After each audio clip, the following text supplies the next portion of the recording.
আসসালামু আলাইকুম। সবাই কেমন আছেন? আশা করি সবাই অনেক অনেক ভালো আছেন। আজকে আমি শুকনো চালের গুঁড়ি দিয়ে পয়সা পিঠা বা চালের চিপস তৈরি করে দেখাবো।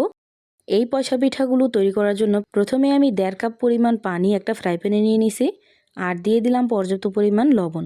যখনই সব কিছু একসাথে খুব ভালোভাবে বলক চলে আসছে, ওই পর্যায়ে এসে ১ কাপ পরিমাণ শুকনো চালের গুঁড়া দিয়ে দিলাম। এখন এই চালের গুঁড়াটা দিয়ে একদম লো আঁচে ঢেকে রেখে দেব, যেন খুব ভালোভাবে চালটা সেদ্ধ হয়।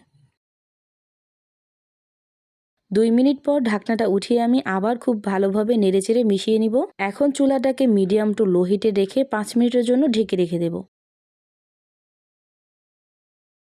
৫ মিনিট রেস্টে রাখার পর ঢাকনাটা উঠিয়ে আমি হাত দিয়ে খুব ভালো করে মথে নেব। আর এই কাজটা কিছুটা গরম অবস্থায় করতে হবে।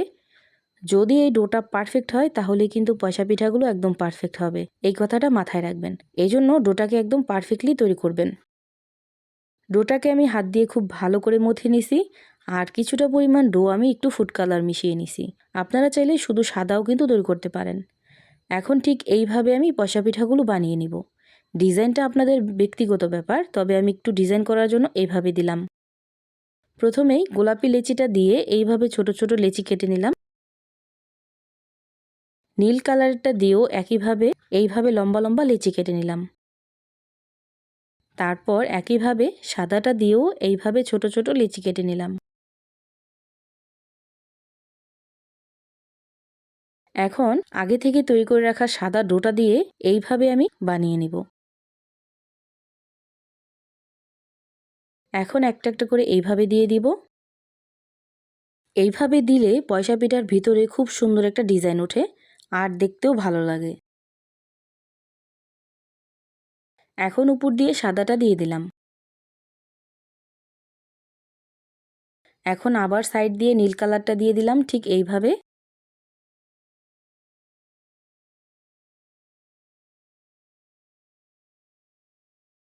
এভাবে আমি ভিতরে ৫-৬টা লেয়ার দিয়ে নিলাম।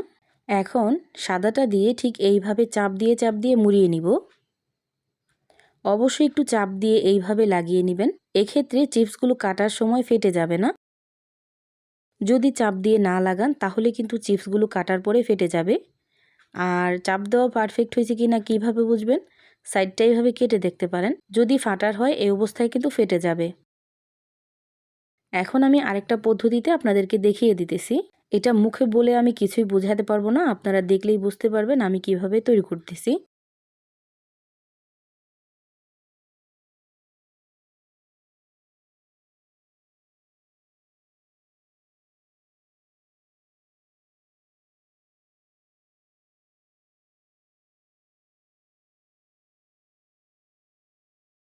এভাবে আমি সবগুলো প্রথমে বানিয়ে নিলাম।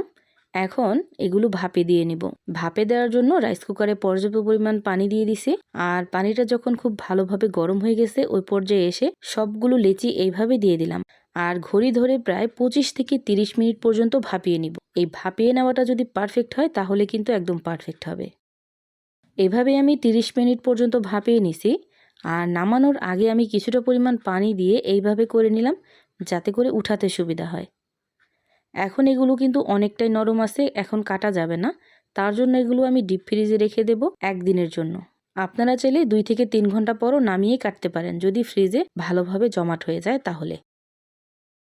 ১ দিন পর আমি ফ্রিজ থেকে বের করে এগুলো এখন কেটে নিতেছি। আর এই পয়সা পিঠাগুলো যতটা সম্ভব আপনারা একটু পাতলা করে কেটে নেবেন। আর কাটার সময় যদি ছুরি দিয়ে কাটেন বা বটি দিয়ে কাটেন তাহলে অবশ্যই বটিতে একটু তেল মাখিয়ে নেবেন। এক্ষেত্রে পিঠাগুলো কাটতে সুবিধা হবে বা ফেটে যাবে না। দেখতেই পাচ্ছেন এক একটা কিন্তু ভিন্ন ভিন্ন ডিজাইন হয়েছে। আমি এইভাবে ডিজাইনগুলো করে নিছি। আপনারা চাইলে আপনাদের পছন্দ মতো যে কোনোভাবে এই পয়সা পিঠাগুলো তৈরি করতে পারেন।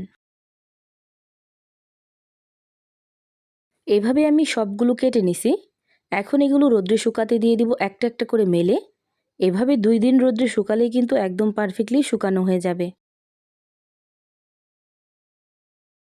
আর এতে দেখতেই পাচ্ছেন ২ দিন পর্যন্ত আমি কড়া রোদ্রে শুকিয়ে নিছি। এখন আপনাদের দেখানোর সুবিধার্থে আমি একটু ভেজে দেখাচ্ছি।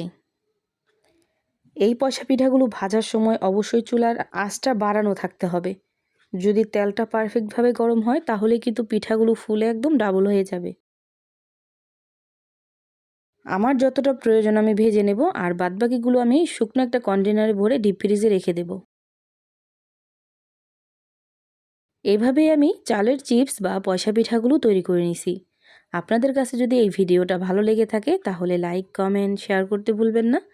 সবাই ভালো থাকবেন, সুস্থ থাকবেন। আল্লাহ হাফেজ।